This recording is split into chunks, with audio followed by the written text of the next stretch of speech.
Man, you ever notice Matt's up at 7:30 a.m. actually being productive? Yeah. While we're still deciding if eating gummy bears is a mindfulness practice. But seriously, man, Kindness Rising isn't just a show. It's a full wake-up vibe. Yeah, man, it's got real get-after-it energy. So don't hit snooze, people. Wake up with Kindness Rising, and as always, stay uncommon, stay kind.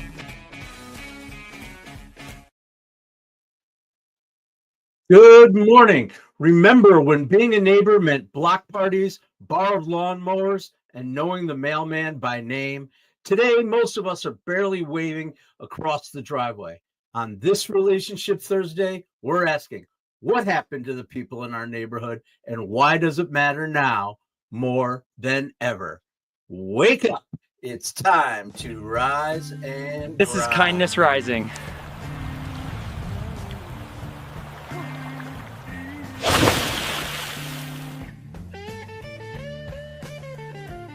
All right. Welcome into the Fox Den, my foxes and vixens. This is Kindness Rising. When we were kids, we didn't need TED Talks to learn about kindness. We had a little guy known as Mr. Rogers and our friends on Sesame Street teaching us how to be neighbors. Gen X kids grew up learning about the mailman from a puppet and the importance of changing our shoes and our sweater right before our tough conversations. Today, the closest many of us get to neighborly connection is waving from behind a lawnmower or passively aggressively texting about those leaves that are blowing across our property. But the truth is, neighbors matter. Today, on Kindness Rising, we're talking about how building small connections close to home can boost your health, your happiness, and your sanity. And we're going to include the top 5 neighborhood buzzkills and 4 microdoses of kindness for when the vibe gets tense on the block. And of course, our buddies, Calder and Stanley, they're going to be here because they're 2 dudes proving that kindness doesn't always come with common sense. Hey Stan, I keep forgetting to ask, how are things going with that new neighbor? Cal, I finally talked to my neighbor. Stan, yelling, "Can I borrow your lawnmower over the fence?" is not small talk. Hey, it mowed down the tension. Well, I guess that's one way to trim the hedges and the friendships.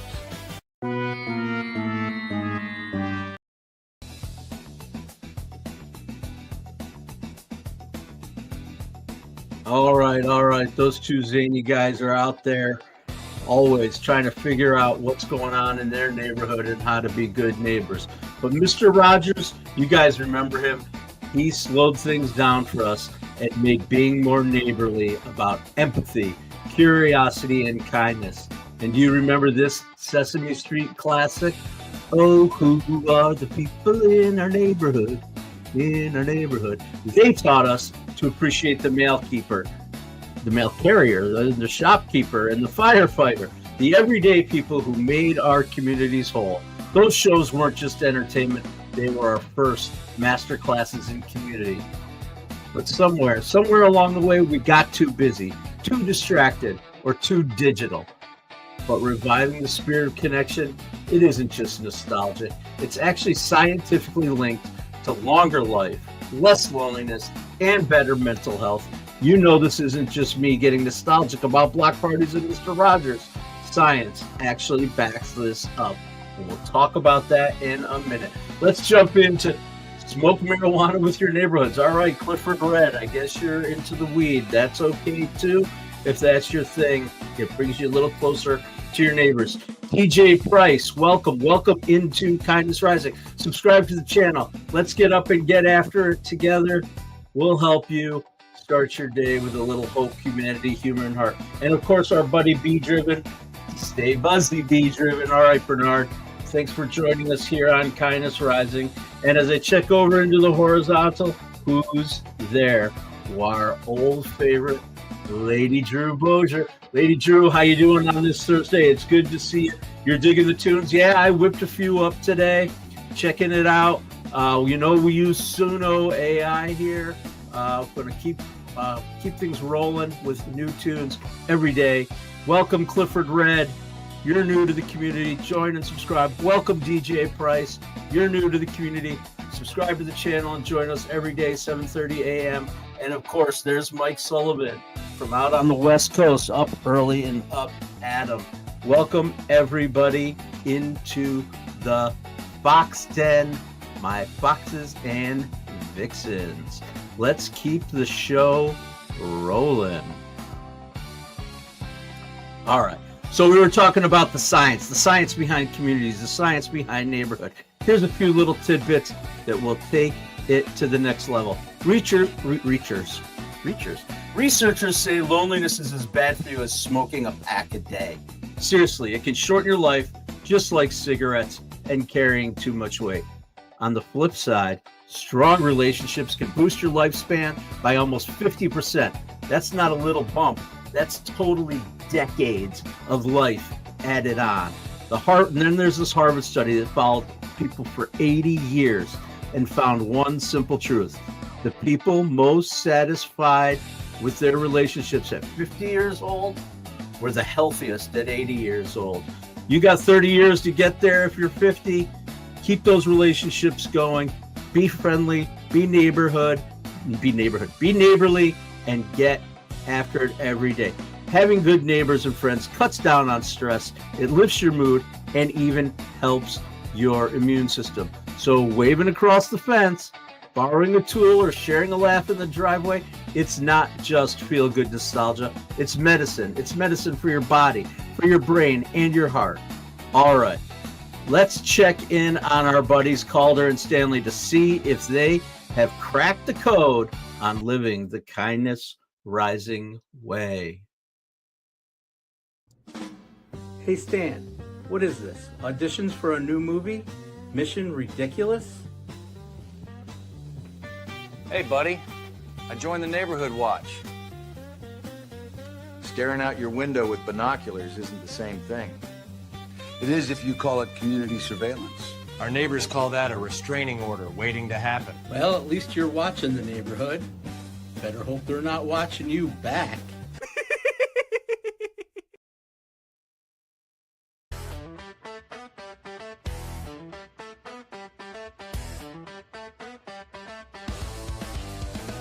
All right, welcome back to Kindness Rising. We're getting up and getting it after it with our buddies Calder and Stanley, and all of you out there in the community. Be driven. Thanks for keeping everybody going out there. I appreciate it. Mike Sullivan, I was just thinking this last week. It can shorten one's lifespan. It absolutely can. So keep going there with your neighbors. And Lady Drew, you're giving us a little plug. Thank you so much, Lady Drew. Of course, right here on Kindness Rising, like and subscribe to the channel. I show up 7:30 a.m. Monday through Friday, 7:30 a.m. Eastern. And then you can jump over to the Mornings in the Lab show. I have the Mornings in the Lab network. Check out Keith, John, and Friends. They have a paywall you can get behind, and trust me, it's worth every penny of your investment. We're doing special education behind the scenes. Keith is showing you how we get it done. And teaching, that's the key. We are about education, information, and entertainment here at the Mornings in the Lab Network.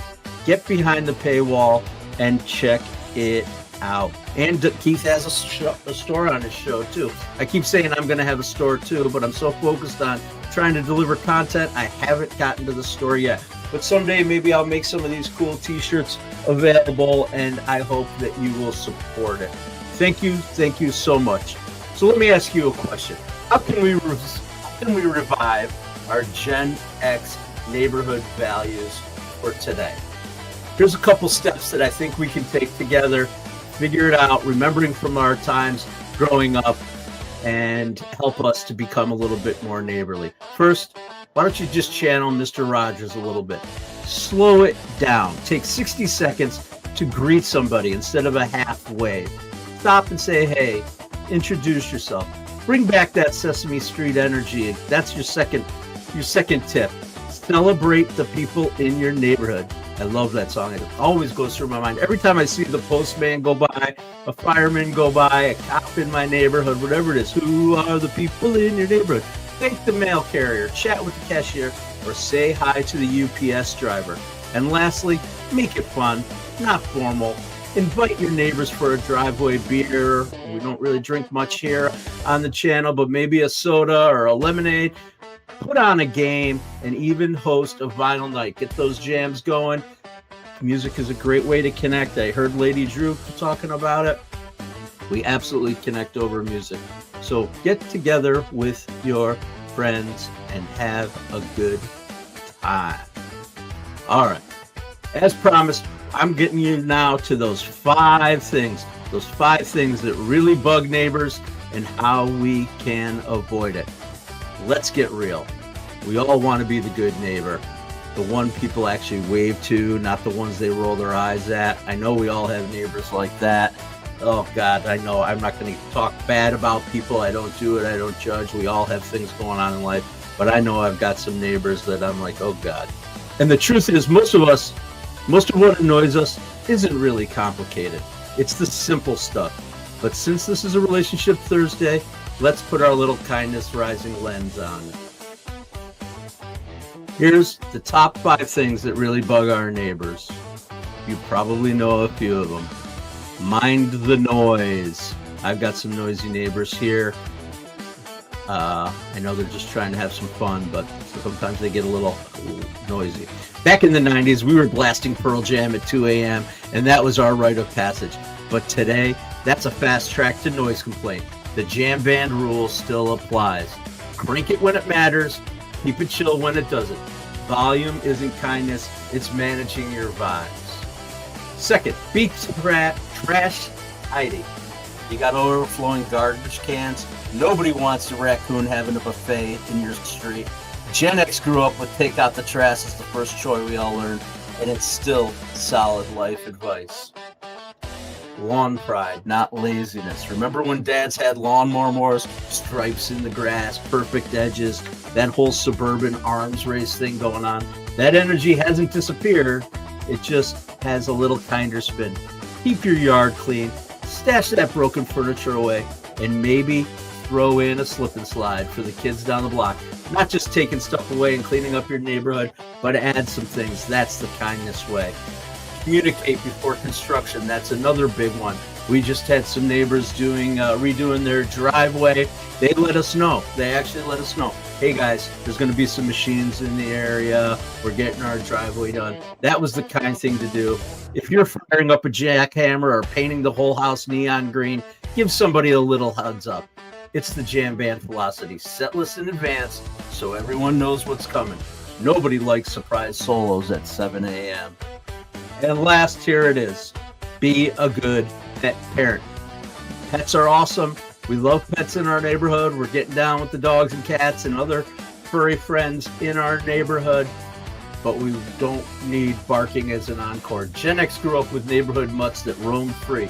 Man, we had the Bumpus dogs for sure. Remember the Bumpuses from Christmas Story? We had the Bumpus dogs. They were just roaming around. Today, it's about balance. Train them. Clean them up. Maybe let them wear a bandana at the block party. I've got one they can borrow if you need one.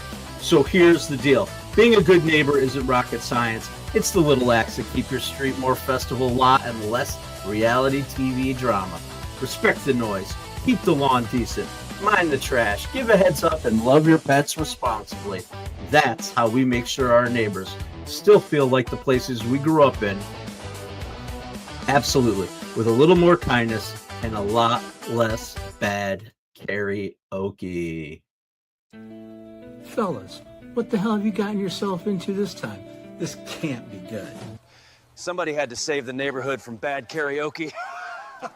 He yanked the cord out of the speaker. I call it responsible party management. Stan, dude, maybe next time try earplugs before sabotage?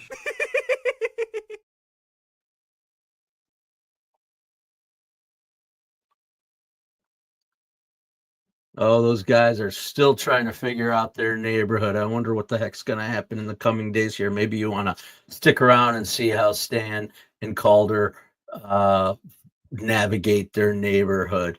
And of course, I've got my favorite person in our community joining us right now, Mom, Roseanne Rouff. Remember, Matthew, when something bothers us about another person, it's usually time to look at ourselves, neighbors loving neighbors. I love that. Certainly people irritate us, our neighbors irritate us, but sometimes we have to think about what is it about that's bugging us? What is it within ourselves that's bugging us? Is it really that bad? I love that advice, Mom. Thanks. You're always there with a kind word and a good piece of advice. All right, let's keep it going. I talked about the 5 annoying things. Now we're going to get into how to deal with the neighborhood drama without being that guy. Oh, trust me, I know about that guy. Every neighborhood has its issues. Barking dogs, mystery trash can, someone mowing their lawn at sunrise like they're a NASCAR pit crew. The question is, how do you handle it without turning into a grumpy neighbor from an 80s sitcom? So here's a little playbook. I hope you guys will think about using these ideas. Mom, you just talked about it. Look within yourself. Let's start with this. Start with humor, not hostility. Instead of, your dog won't shut up, try, hey, your pup's got the lungs of Eddie Vedder. A little humor breaks the ice and gets the points across without offense war. Secondly, let's talk about face-to-face versus passive-aggressive notes. We grew up knocking on doors, not hiding behind our DMs. If there's an issue, grab a chiveway moment and talk it out. It's old school, but it works. Face-to-face always works. Offer a solution, not just a complaint. Instead of, you leave your leaves all over my yard, say, want to split a leaf blower rental this weekend? It's classic Gen X. Find the hack, save $1, and fix the problem together. Last, I want to tell you this, because I know it's true. We've been in our house going on 20 years here. Remember the long game. Those are the people who are going to lend you the jumper cables or shovel your driveway when you tweak your back. Don't burn the bridge over one bad karaoke night. Being kind about neighborhood issues doesn't mean being a pushover. It means handling it with the same balance we all learned how to balance at concerts. Enjoy the music and be cool to the guy standing next to you. Hey Stan, I keep forgetting to ask, how are things going with that new neighbor? Cal, I finally talked to my neighbor. Stan, yelling, can I borrow your lawnmower over the fence is not small talk. Hey, it mowed down the tension. Well, I guess that's one way to trim the hedges and the friendships.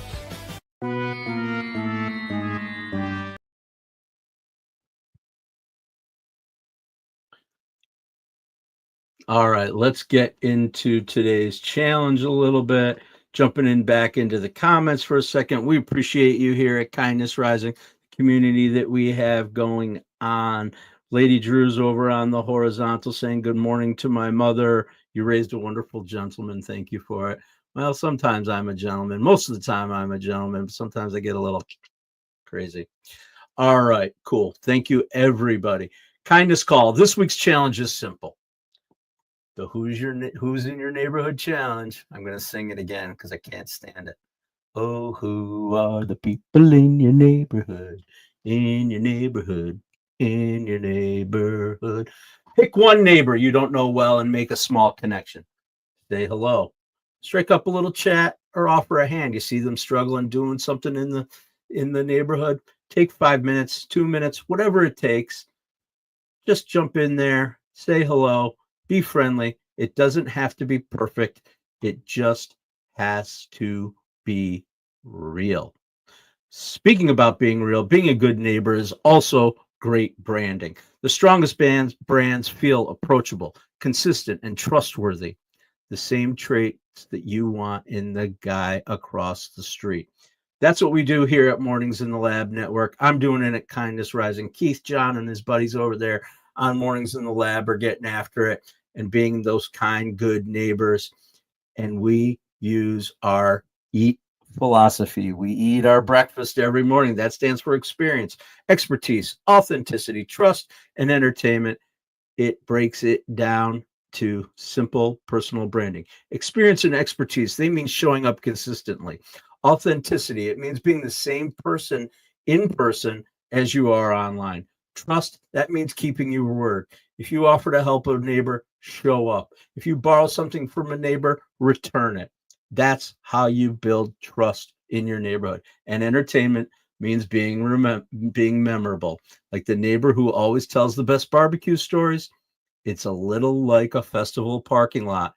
You share food, you swap stories, you look out for each other, even if you don't know their last names. That's our EAT philosophy here at Mornings in the Lab, and we can help you bring it to life. And here's how, and here's why. I'll start with the why, actually. Podcasts are dead. If you're out there creating a podcast or thinking about creating a podcast, it's just going to become noise in a sea of garbage that's out there on podcasts. You want to create a live show in order to bring your best self forward, to show your personal brand, to show authenticity, trust, and authority. We can help you do it right here on Mornings in the Lab Network. Matt Rouff, the Uncommon Kindness guy. I'm out on YouTube. I'm on Facebook. I'm on LinkedIn. Reach out to me. Let me know. I can help you get your own 30-minute show, just like we do here at Kindness Rising. We can also help you with our down and dirty ad packs. If you're not into a 30-minute show, but you want to rise above the noise with a little bit of creativity and a little bit of the intersection of man and machine, we've got amazing tools that we can build to bring your personality to life. Maybe you want to interact with Calder and Stan right here on Kindness Rising. Or maybe we'll weave you right in with Frankie and Tommy over at Mornings in the Lab. Interact with Keith and I. Make it entertaining. Make it interesting. This is Attention Media we're working on, and we can help you grow your personal brand and your business with our down and dirty ad packs. And lastly, last little pitch here, sponsors. If you really want to have consistency, we show up here every Monday through Friday. I'm here at 7:30 a.m. Keith's over at Mornings in the Lab at 8 a.m., showing up every day consistently. You want several hours of exposure for your business. You want your business woven into our vibe. We can help you do it through sponsorship. Reach out to me, Matthew Rouff, the Uncommon Kindness guy. I'm all over the place. Reach out to Keith Billis. We'll help you get up and get after it. And remember, you're part of our community. When you join our community, just like Jay from Glasgow is doing right now. What's up, Jay? Good to see you out in Scotland. I've never been there. My wife has, but I hear it's amazing. Yeah, welcome, Jay. If you want your own show, reach out to me. Let me know. If you want to sponsor the show, reach out. Let me know. We'll get you the exposure that you deserve. And if you've got something going on in your life, you're part of our community, tell us about it. We'll be glad to help you promote your business, glad to help talk about all the positive and kind things that you guys are doing out there in the world, because podcasts are dead. Live shows are where it's at. Join us here on the Mornings in the Lab. Welcome to episode 1 of Motivation with Dave. Congrats, Dave. Your podcast number 5,764,999 and still invisible. Dave, nobody wants another podcast. Go live. Going live was the best decision I ever made. True motherfucking story.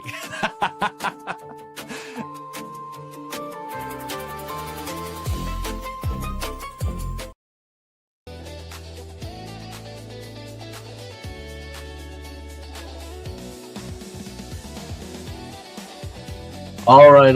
Listen, being neighborly isn't just about community. It's also about resilience. When you know the people around you, you've got a safety net. Someone to check in on you when life gets heavy. Someone to shovel your driveway when you're laid up. The web of small connections. They make us stronger. They make us more resilient and more prepared for the unexpected. So today on Kindness Rise, on Mornings in the Lab, when Keith starts talking about building mental muscle and resilience, it's connected to what we're doing right here. Remember, it's not just about what you can do alone. It's about having a neighborhood, literal or figurative, that lifts you when you're tired and steadies you when you're stumbling. Get over to Mornings in the Lab with Keith, John, and friends over on the Mornings in the Lab channel. Get behind the paywall with them. Have a little fun with us here on Kindness Rising and over at Mornings in the Lab with Keith, John, and friends. We're getting up every day, getting after it, and bringing it to you too. Jump back into the comments real quick. All right, Tucker's here. I don't know Salam Alaikum, bro. I don't know what that means. Maybe you can translate it to English for us. Sorry, I don't know your language. We welcome everyone here in our community from all around the world. We want you here in the Kindness Rising studio and in the lab right here in the Fox's Den too. Michael, oh, that's global. Michael, you're jumping in. We appreciate you. Stanley means stony meadow. Calder's name means meadow with water flowing. The two friends are drought and downpour opposites. That's brilliant, Michael. Do you know I had no idea that was true? Does anybody else out there have any insight as to why I named these guys Calder and Stanley? Any insight? Any thoughts? I'd love to hear your thoughts. I'll tell you, it's related to one of my all-time favorite things in the world, all-time favorite stuff that's coming right up here in October, and you're going to hear more about it. I hope there are people out there who really like it. Michael, nope, it's not family name. Nope.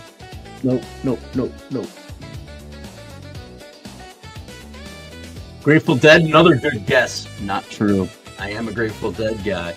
X-Files, Be Driven. I like that. Yeah. Like Mulder and Scully, Calder and Stanley. Still not it. Parking lot word code. I love this conversation. These are great guesses. Lady Drew, you want a Fox t-shirt? I want you to have one too. I'm going to figure out how to get you one. I really am. It might not happen in the time frame that we want it to, but I promise you it's going to happen, Lady Drew. Please trust me that it's going to happen. I appreciate that you're out there. All right, I gave you a few minutes to think about it. Actually, Calder and Stanley come from the world of hockey. Ice hockey is one of my favorite things. The sport, my favorite sport, it's coming up. The Stanley Cup, that's the trophy that's given to the champion in the National Hockey League. And the Calder Cup, that is the trophy that is given to the champions in the American Hockey League, which is the first minor league hockey underneath the NHL. We've had AHL teams here in Binghamton. We don't have one right now, but we're hoping to get one back soon. Calder and Stanley, inspired by my love of hockey. I love those names. And we learned a little something from Michael today about Stanley and about Calder. I think that was cool. A little bit of research. I appreciate you jumping in there. But if you're into hockey, you're going to be hearing more about it. I'm going to be weaving into it. I bet you Calder and Stanley are going to visit an NHL game sometime along the way. I know I am. It's the best sport, and I'll talk about that later. That's not what we're here for today. We are here because we get up every morning, we rise and kind every day here on Kindness Rising. Mr. Rogers at Sesame Street, they had it right. The people in your neighborhood aren't just characters. They're your support system. As adults, it's too easy to forget that lesson. But every wave, every borrowed tool, every driveway, beer, soda, lemonade, stitches us back into the kind neighborhood that makes us feel a little less lonely. At the end of the day, the best neighborhood isn't the one with the neatest lawns. It's the one where you can still borrow a cup of sugar and maybe return it as a six-pack or something else. If resilience really does start at home, let's be honest, it probably starts with the neighbor who owns the snowblower. I've got a neighbor here who always helps us out the first snow of the year.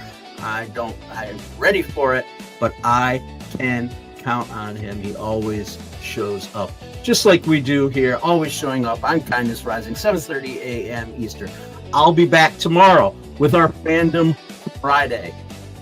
Gen X grew up on chasing mysteries. From flipping through Hardy Boys and Nancy Drew books at the book fair to watching the Bloodhound Gang crack cases on PBS and all the way over to Saturday morning cartoons with Scooby-Doo and Josie and the Pussycats. Later on, we snuck into the undercover world of 21 Jump Street and Veronica Mars. Solving mysteries has always been part of our story. So tomorrow on Fandom Friday, we'll pull on that thread a little bit and see why we never stop loving a good whodunit. And of course, Calder and Stan are going to be here. They're the reckless little puppets to my Mr. Rogers. Maybe by then they'll figure out how to be good neighbors. doubt it. Join me tomorrow, 7:30 a.m. live on Kindness Rising to see what happens next. Until then, as we always say, stay uncommon and stay kind. Stan, do you ever notice Matt's up at 7:30 a.m. actually being productive?